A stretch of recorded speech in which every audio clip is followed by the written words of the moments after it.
après les routes nationales, c'est au tour des centres-villes. Vous avez compris de quoi je voulais parler, oui.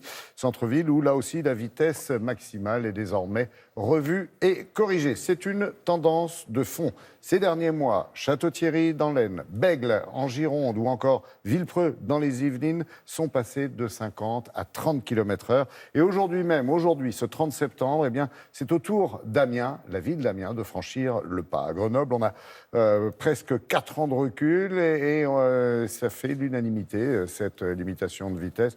L'unanimité ou presque. Reportage de Pierrick Becquet. À Grenoble et dans les communes voisines, la réduction de la vitesse de circulation continue de faire des heureux.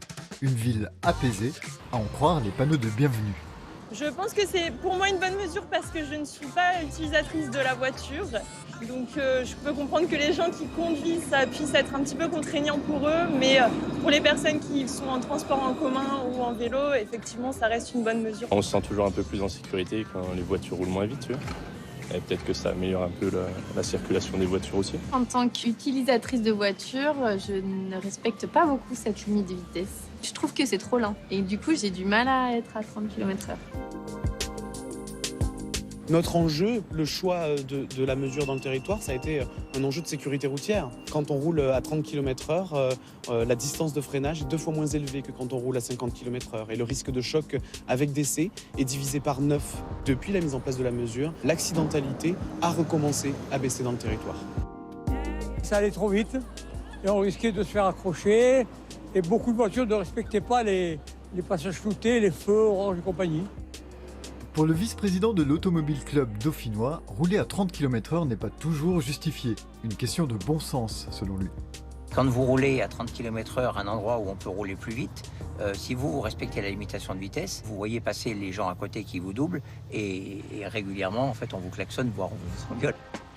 La vraie contrainte, c'est que 30 km/h, c'est vraiment une vitesse en fait, qui est faible et on est donc en fait obligé de surveiller réellement son compteur. Quand on mettait un panneau 30 km/h et puis que ce panneau, en fait, il me signalait qu'il y avait une école, pour moi, il était bien placé et ça ne me posait aucun problème. C'est aujourd'hui la banalisation des 30 km/h qui, effectivement, j'irais plus problématique parce qu'en fait, il y a des communes en fait, où ça ne se prête pas du tout. Il y a des artères dans Grenoble en fait, où ça ne se prête pas du tout. C'est surtout ça le problème.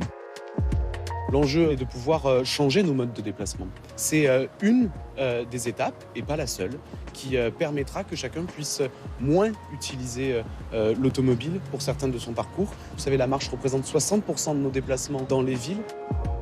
Et donc les piétons doivent pouvoir retrouver aussi un confort de parcours. C'est particulièrement vrai pour les plus vulnérables, les enfants et les anciens.